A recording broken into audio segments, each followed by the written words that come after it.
ایک دن حضرت سلیمان علیہ السلام کے دربار میں ایک شخص گھبرایا ہوا آیا. کہا جناب میں بہت ڈرا ہوا ہوں, مجھے موت کے فرشتے نے غصے سے دیکھا ہے, مہربانی کرے اور مجھے ہوا کے ذریعے ہندوستان بھجوا دیں.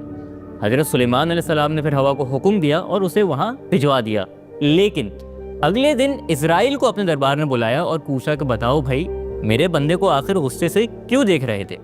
انہوں نے جواب دیا کہ جناب میں ہرگز غصے سے نہیں دیکھ رہا تھا, میں تو حیرت سے دیکھ رہا تھا کہ بھائی مجھے حکم ہے کہ اس کی جان آج ہندوستان میں قبض کرنی ہے اور وہ کل آپ کے پاس آپ کے دربار میں بیٹھا تھا. میں حیران تھا کہ یہ شخص ایک دن میں ہندوستان آخر کیسے پہنچے گا. اس حکایت رومی کا آج کی ویڈیو سے کیا تعلق ہے یہ آپ کو تھوڑی دیر میں پتہ چل ہی جائے گا, لیکن ابھی یہ جان لیجئے کہ رفتار کو دیکھنے والے 60% لوگ ایسے ہیں جو سبسکرائب کیے بغیر ہی دیکھتے ہیں. جان لیجئے کہ آپ کی سپورٹ کے بغیر ہماری رفتار بڑھ نہیں سکتی. دیکھیں باقی معاملہ تو آپ کو پتہ ہی ہے, اگر آپ لوگ بھی ایسا کریں گے تو جناب پھر کیسے چلے گا. تو جناب سبسکرائب کا بٹن ہٹ کر لیں اور ایڈوانس میں ہی اس ویڈیو کو لائک کر لیں, کیونکہ دس از a masterpiece. وہ بچپن میں فوجی بننے کا خواب دیکھتا تھا, لیکن امی کہتی تھی تم فوج میں چلے گئے تو ہمارا کیا ہوگا.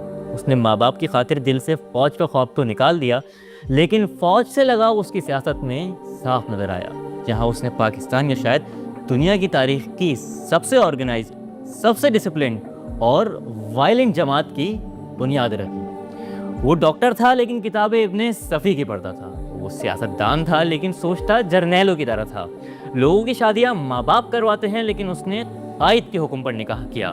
اسے بڑے بڑے لوگوں کے ساتھ گھومنے پھرنے یا پھر پاور کوریڈورز میں رہنے کا کوئی شوق نہیں تھا. اسی لیے وہ اپنا سارا دن سارا وقت گلی محلوں کے کارکنوں کے ساتھ گزارتا تھا.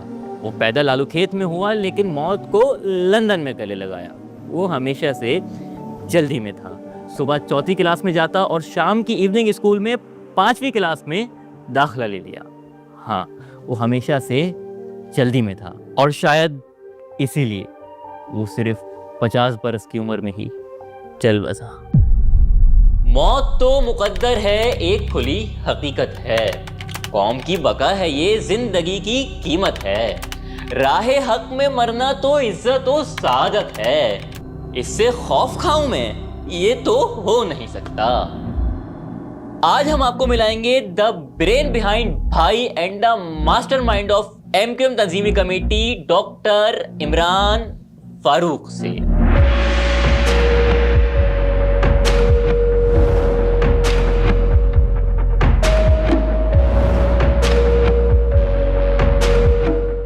ویسے لالو کھیت ہی بڑا زرخیز ہے, بڑے بڑے لوگ یہاں پیدا ہوئے. ڈاکٹر عمران فاروق کا تعلق بھی یہیں سے تھا. وہ 1960 میں دلی سے ہجرت کر کے پاکستان آنے والے فاروق احمد اور رئیسہ خاتون کے گھر پیدا ہوئے. وہ 9 بہن بھائیوں میں تیسرے نمبر پر تھے. جو ان کے والد تھے فاروق صاحب, یہ ہندوستان سے ہجرت کر کے پاکستان آئے تھے اور یہ لیاقت آباد میں آباد ہو گئے تھے. سیدھے سادے لوگ تھے. شروع میں ان کی خواہش تھی کہ جناب میں فوج میں چلا جاؤں. یہ بڑے خواب دیکھتے تھے, جناب میں لڑائی لڑوں گا.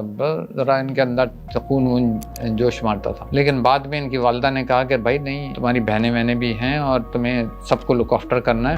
انہیں بچپن سے ہی صاف ستھرا اور ٹپ ٹاپ رہنے کا بہت شوق تھا. انجمن اسکول سے میٹرک کیا اور 70s کے آخر میں سندھ میڈیکل کالج جوائن کر لیا اور پھر فرسٹ ایئر میں ہی APMSO جوائن کر لی. کراچی یونیورسٹی کے اندر ان لوگوں کے ساتھ بڑا ظلم ہو رہا تھا. ظلم اس حد تک ہو رہا تھا کہ الطاف بھائی کو جو ہاسٹل کے کمرہ تھا وہ تک نہیں ملا. اچھا اس وقت وہاں پر ڈومینیشن تھی جمعیت کی. الطاف صاحب یہ کہہ رہے تھے کہ جناب جب پشتون اب اپنے اسٹوڈنٹ فیڈریشن بن سکتی ہے, فلانا اسٹوڈنٹ یونین بن سکتی ہے, اپنی اپنی سب لوگوں نے بنائی ہوئی تھی. ان کی امی بتاتی تھی کہ عمران APMSO کو سیاست نہیں سمجھتے تھے. وہ کہتے تھے یہ تحریک ہے, جد و جہد ہے, شناخت کی اور انصاف کی. وہاں پر جب گئے تو میں نے دیکھا کہ ایک ٹیبل کے اوپر ایک صاحب الطاف حسین جن کا نام تھا, میں تو جانتا بھی نہیں تھا, تو معلوم ہوا کہ یہ APMSO کے لیڈر ہیں. وہ ٹیبل پہ کھڑے ہو کے تقریر کر رہے تھے. پاجامہ کرتا انہوں نے پہنا ہوا تھا, چشمہ لگایا ہوا تھا اور ان کے ارد گرد 20-25 اسٹوڈنٹس,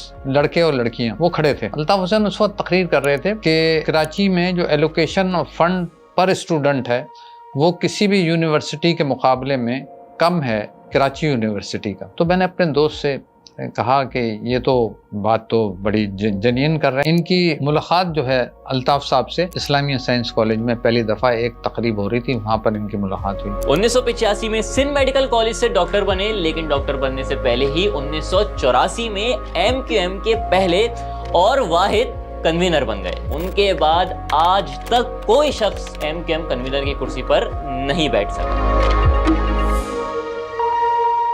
دیکھیں ابتدا میں تو صرف الطاف حسینی سامنے تھے, لیکن ان کے دستے بازو کے طور پر دو لوگ جو ہیں عظیم احمد طارق اور ڈاکٹر عمران فاروق وہ ساتھ ہوا کرتے تھے, لیکن کبھی وہ اس طرح لائم لائٹ میں نہیں آتے تھے. عظیم طارق چونکہ ایک سیاسی ذہن رکھنے والے آدمی تھے تو وہ ذرا الطاف حسین کے ساتھ نظر آ جایا کرتے تھے, لیکن عمران فاروق کا فوکس ٹوٹلی جو تھا وہ فوکس تھا تنظیمی معاملات جو جسے کہلاتے ہیں, اور وہ کارکنوں سے ڈیل کرنا, اندرونی معاملات جتنے بھی ہیں پارٹی کے انہیں طے کرنا, کس کی پوزیشن کیا ہوگی. تو وہ اس حوالے سے بہت اہم آدمی تھے, اور اس کے بعد وہ عہدہ کوئی اور نہیں لے سکا اس کے مرنے تک.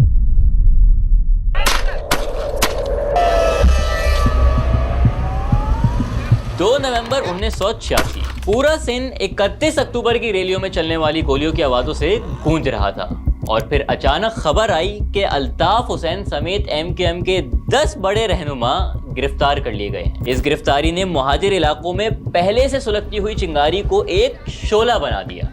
لاشیں گرنا شروع ہوئیں اور گرتی چلی گئیں. حالات کسی طرح قابو میں نہیں آ رہے تھے. 14 دسمبر کو پھر 26 سالہ ڈاکٹر عمران فاروق نے ایک پریس کانفرنس بلائی. شہر کے بڑے بڑے صحافی 90 پر جمع ہو گئے. سب سوچ رہے تھے کہ الطاف حسین کے بغیر یقیناً MQM کی فیصلہ سازی کمزور ہو گئی ہوگی.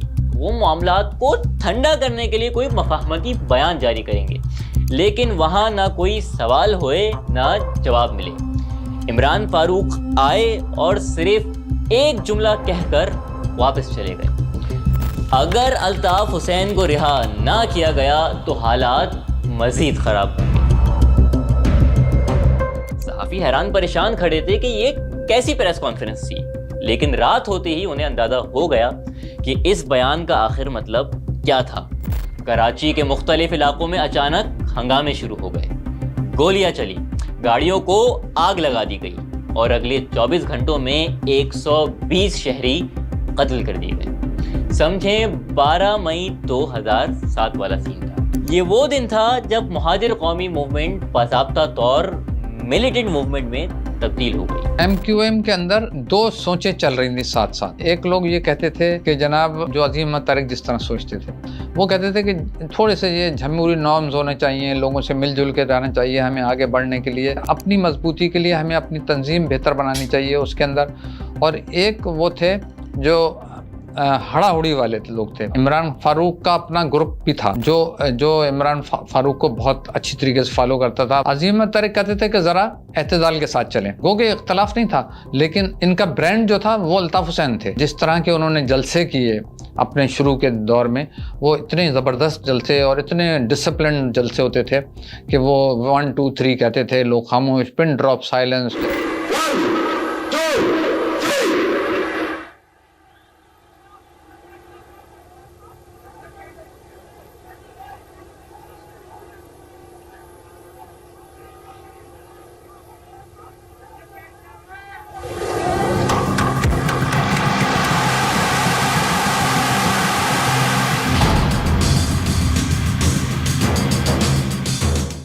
ڈاکٹر صاحب خود تو فوج میں نہ جا سکے, لیکن فوج کو MQM میں ضرور لے آئے.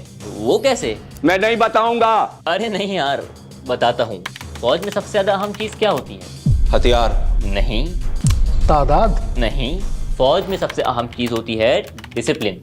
یہ ڈسپلن ہی ہے جو ایک سپاہی کو اپنی جان خطرے میں ڈالنے کے باوجود حکم کی تعمیل کرنے پر آمادہ کرتا ہے. ڈسپلن ہی وہ میجک پوشن ہے جو ایک بھیڑ کو فوج جیسی طاقت میں تبدیل کر دیتا ہے. ان شارٹ, ڈسپلن فوج کی ریڑھ کی ہڈی ہے, اور عمران فاروق نے جو سب سے پہلا کام کیا وہ MQM میں ڈسپلن قائم کرنا تھا.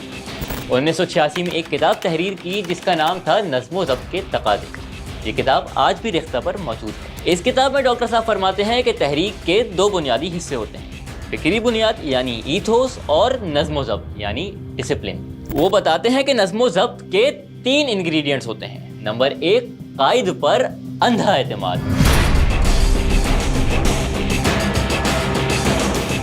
نائنٹیز میں کراچی کی سڑکوں پر ایک نعرہ گونجتا تھا، ہم نے کہہ تو دیا ہم کو کیا چاہیے، ہم کو منزل نہیں رہنما چاہیے۔ وہ نعرہ بھی عمران فاروق کے اس پہلے اصول سے ہی نکلا تھا۔ اپنی کتاب میں وہ کسی ادارے مجلس شورا کے بجائے ایک آل پاورفل قائد کے حق میں دلائل دیتے نظر آتے ہیں۔ نمبر 2، ذاتی انا کو فنا کر دینا، تحریک سے اوپر کوئی نہیں۔ اس حصے میں وہ کہتے ہیں کہ اس میں کوئی شک نہیں کہ ہر شخص کو انفرادی طور پر سوچنے اور آگے بڑھنے کا حق ہے، لیکن اگر اس کی وہ سوچ تحریکی مقاصد یا مفادات سے ٹکرانے لگے تو پھر اسے ہر صورت اپنی ذاتی انا کو فنا کر کے تحریک کے بارے میں سوچنا چاہیے۔ نمبر 3، اجتماعیت کا تصور۔ فرد قائم ربط ملت سے ہے تنہا کچھ نہیں، موج ہے دریا میں بیرون دریا کچھ نہیں۔ یہاں ایک بار پھر عمران فاروق مل کر ساتھ چلنے اور ایک دوسرے کے دکھ درد کو اپنا سمجھنے کے حق میں دلائل دیتے نظر آتے ہیں۔ آگے چل کر وہ اپنے اصولوں کے حق میں تاریخی مثالیں بھی پیش کرتے ہیں، لیکن یہاں 2 چیزوں نے مجھے تو بہت سرپرائز کیا۔ ان میں سے ایک تھی ان کی ریسرچ۔ یہ بات ذہن میں رکھیں کہ 1986 میں کوئی گوگل شوگل نہیں تھا، لیکن عمران فاروق رسول اللہ صلی اللہ علیہ وآلہ وسلم سے لے کر لینن تک کم و بیش 6 سے 7 تاریخی شخصیات کی زندگی کے واقعات یہاں پیش کرتے نظر آتے ہیں۔ دوسرا، جماعت اسلامی کی سیاست کو ختم کرنے والی اور خود کو بظاہر سیکولر ظاہر کرنے والی MQM کے کنوینر خود بھی اس کتابچے میں کئی بار اسلامک ٹچ استعمال کرتے ہوئے نظر آتے ہیں۔ یہ تو تھی نظم و ضبط سے متعلق عمران فاروق کی کتاب، مگر ان پر چڑھا فوجی رنگ صرف ڈسپلن کی حد تک محدود نہیں تھا، پارٹی اسٹرکچر میں بھی خوب نظر آیا۔ MQM نے دوسری پارٹیوں کی طرح اپنے سب سے نچلی سطح کے دفاتر کا نام علاقوں کے بجائے یونٹ نمبر کے حساب سے رکھا۔ اس سے اوپر سیکٹرز بنائے گئے اور اس سے اوپر زونز۔ یونٹ اور سیکٹرز خالص فوجی ٹرمز تھیں اور کسی پارٹی نے انہیں ابھی تک اپنی تنظیم سازی کے لیے استعمال نہیں کیا تھا۔ پورے کراچی میں کوئی 200 سے زیادہ یونٹس بنائے گئے۔ ہر کارکن روزانہ اس یونٹس میں رپورٹ کرتا اور 90 پر ہونے والی ویکلی میٹنگ میں بھی شریک ہوتا۔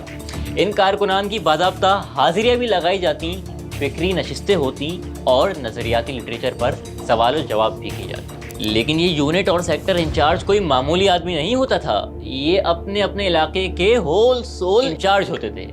کوئی MPA، MNA یا ایون منسٹر بھی ان سے کوئی سوال جواب کرنے کی ہمت نہیں کر سکتا تھا۔ یہ سارا اسٹرکچر کراچی تنظیمی کمیٹی یا پھر KTC کہلایا جاتا تھا۔ جلسہ کرانا ہو یا سڑک بند کروانا ہو، بندہ اٹھانا ہو یا گرانا ہو، کھالے جمع کرنی ہو یا چندہ، یا پھر بند کروانا ہو کسی کا دھندا، یہ سب کام KTC تسلی بخش طریقے سے پورا کرتی تھی۔ گلیوں محلوں میں دروازے لگا دیے گئے جہاں سے پولیس بھی یونٹ انچارج کی اجازت کے بغیر انٹر نہیں ہو سکتی تھی۔ ان میں سے کچھ دروازے تو ابھی 2016 تک موجود تھے۔ حال یہ تھا کہ الطاف صاحب نے کہا تھا کہ جھاڑو دو جھاڑو، تو لوگوں نے گاڑیوں سے اتر کے جھاڑو دینی شروع کر دی تھی جناب۔ یہ حال تھا۔ اگر وہ کہتے کہ پیڑ لگا دو کراچی میں، تو کراچی میں اس وقت اتنے پیڑ ہوتے کہ آپ سمجھ لیں کہ سورج کی شعاعیں نہیں پڑتی نیچے زمین سڑک پر۔ یعنی MQM was creating a state with in a state, اور یہ بات اسٹیٹ کو بالکل پسند نہیں آ رہی۔ انہوں نے MQM کو کاؤنٹر کرنے کے لیے نان اردو اسپیکنگ قوم پرست گروہوں کی سرپرستی شروع کر دی، اور یوں کراچی کے بدترین لسانی فسادات کا آغاز ہو گیا۔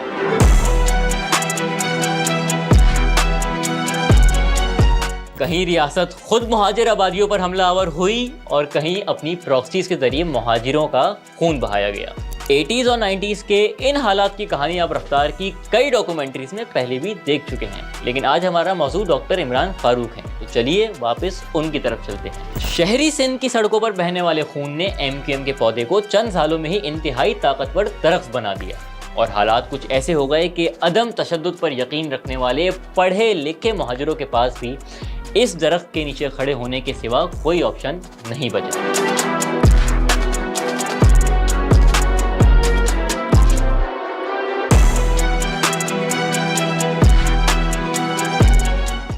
یہ 1988 کا پاکستان تھا۔ جنرل ضیاء الحق کی موت کے بعد جمہوریت کی سانس بحال ہونا شروع ہو گئی اور قومی اسمبلی میں ایک نئی جماعت ایک نئے چہرے کے ساتھ سامنے آئی۔ وہ چہرہ تھا ڈاکٹر عمران فاروق کا، ڈسٹرکٹ سینٹرل میں پیدا ہونے والا ایک مڈل کلاس مہاجر لڑکا، بڑے بڑے سرداروں، سرمایہ داروں اور جاگیرداروں کے بیچ ملک کے سب سے بڑے شہر کی نمائندگی کر رہا تھا۔ ایم کیو ایم بے نظیر کی اتحادی بن گئی، لیکن یہ دوستی زیادہ دن نہیں چل سکی۔ کراچی کی جنگ نے اسلام آباد کو بھی ہلا کر رکھ دیا اور 1989 میں ایم کیو ایم وفاقی حکومت سے پھر الگ ہو گئی، جس کے بعد کچھ ہی دنوں میں پھر اسمبلیاں ٹوٹیں، انتخابات ہوئے، حکومت بدلی، لیکن نہیں بدلا تو کراچی کا نمائندہ نہیں بدلا۔ ایم کیو ایم نے ایک بار پھر ڈاکٹر صاحب کو قومی اسمبلی کا پارلیمانی لیڈر نامزد کر دیا اور پھر 1992 بحیثیت corps commander Karachi M Q M سے پریشان رہنے والے آصف نواز چنجوا اب آرمی چیف بن چکے تھے۔ انہوں نے کچے کا بہانہ بنا کر ایم کیو ایم کو نشانے پر رکھ لیا۔ آپریشن شروع ہو گیا۔ الطاف حسین تو پہلے ہی لندن چلے گئے تھے، لیکن آپریشن شروع ہونے کے بعد باقی قیادت بھی آگے پیچھے ہو گئی۔ عظیم احمد طارق قتل کر دیے گئے، لیکن عمران فاروق کراچی میں ہی رہے، لیکن انڈر گراؤنڈ، اور صرف چھپے ہی نہیں رہے بلکہ پارٹی کا خفیہ تنظیمی ڈھانچہ بھی چلاتے رہے۔ ملک کی ساری ایجنسیز اور سندھ کی ساری پولیس انہیں پکڑنے میں ناکام رہی۔ جب اطلاع ملی کہ ڈاکٹر عمران فاروق اور ڈاکٹر عشرت العباد وہ وہاں کہیں موجود ہیں، بلاک ایس میں شاید ٹی میں، رینجرز کا پورا ایک ونگ تھا، وہ شپونر کالج میں موجود تھا، تو پھر اس وقت جو آئی ایس پی آر کے یہاں سربراہ ہوتے تھے، جو بعد میں بریگیڈیئر ہو کے ریٹائر ہوئے، بریگیڈیئر سولد، وہ میڈیا کی ایک ٹیم کو لے کے وہاں پر گئے اور میڈیا کی ٹیم کو وہاں لے جاتے ہوئے اس قدر فائرنگ ہوئی، میں بھی موجود تھا، اور وہ اس قدر فائرنگ ہوئی کہ وہاں سے نکلنا مشکل ہو گیا، جس پر رینجرز کے جو کرنل تھے انہوں نے ان سے کہا کہ آپ کو فوجی وردی میں یہاں نہیں آنا چاہیے تھا، یہ آپ کی وجہ سے ہو رہا ہے۔ بہرحال ہم سنتے تھے چھلاوے کے طور پہ، ویسے بھی واقعات علم میں آتے تھے کہ آج فلاں جگہ ریڈ ہوئی ہے عمران فاروق کی اطلاع پر، آج فلاں جگہ ریڈ ہوئی ہے ڈاکٹر عشرت العباد کی موجودگی کی اطلاع پر، لیکن ہم یہ سنتے ہی رہے، چھاپے پڑھتے ہی رہے۔ عظیم احمد طارق کے مرڈر میں اب اس زمانے میں وہ لندن تو پہنچ چکے تھے، لیکن کہا جاتا ہے، مگر بات ہے کہ یہ بات وثوق سے نہیں کہی جا سکتی اور نہ کسی پہ الزام لگایا جا سکتا ہے کہ ان کا کوئی اس قتل کے معاملے سے تعلق ہو، لیکن یہ ضرور کہا جاتا ہے کہ جو لڑکے اس زمانے میں ایکٹیو تھے ان کا control, command and control system جو تھا وہ ڈاکٹر عمران فاروق کے پاس تھا۔ فرسٹریشن اتنی بڑی کہ عمران فاروق کو پاکستان کا موسٹ وانٹڈ کرمنل قرار دے دیا گیا۔ ان کی گرفتاری پر 7 لاکھ روپے یعنی $30,000 کا انعام رکھ دیا گیا، جو اس وقت کے تقریباً 85 لاکھ روپے بنتے ہیں۔ لیکن ڈاکٹر صاحب کسی کے ہاتھ نہیں آئے۔ تو میرے خیال میں انہوں نے MNS زہری والا فارمولہ اپنایا، اسامہ بن لادن رابطے میں آئے تو مارے گئے، آپریشن ہو گیا، اور لیکن ڈاکٹر عمران فاروق شاید رابطے میں نہیں آتے تھے کسی سے، لیکن تھے وہ کراچی میں، کراچی سے نکل کے بھی جہاں موو کرتے تھے بہت سارے لوگوں نے مدد بھی کی، کچھ سیاسی شخصیات نے۔ وہ 7 سال تک ملک کے سب سے بڑے شہر میں روپوش رہے، نہ چہرہ نظر آیا نہ آواز، لیکن تنظیم کی نفس ان کے ہاتھ میں تھی۔ 1997 کے انتخابات میں ایم کیو ایم جیت کر ایک بار پھر حکومتوں کا حصہ بنی، لیکن ڈاکٹر صاحب سامنے نہیں آئے۔ یہ 1999 کی بات ہے، نواز شریف کی حکومت کے آخری دن چل رہے تھے۔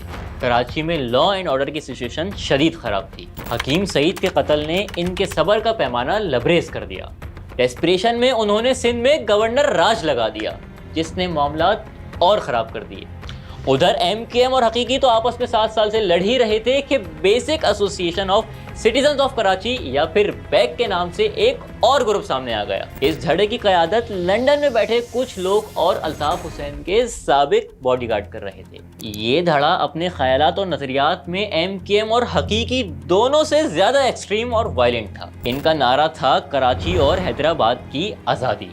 ان کا ماننا تھا کہ کراچی کے مسائل کا واحد حل ایک الگ ملک اردو دیش ہے۔ الطاف حسین کے لیے خطرناک بات یہ تھی کہ پاکستان میں بیٹھے ایم کیو ایم رابطہ کمیٹی کے کچھ اہم ترین ارکان کی ہمدردیاں بھی اس گروہ کے ساتھ ہو چکی تھی۔ 7 ارکان نے ایم کیو ایم چھوڑنے کا اعلان کر دیا، اور پھر اچانک ایک خبر نے سب کو حیران کر دیا۔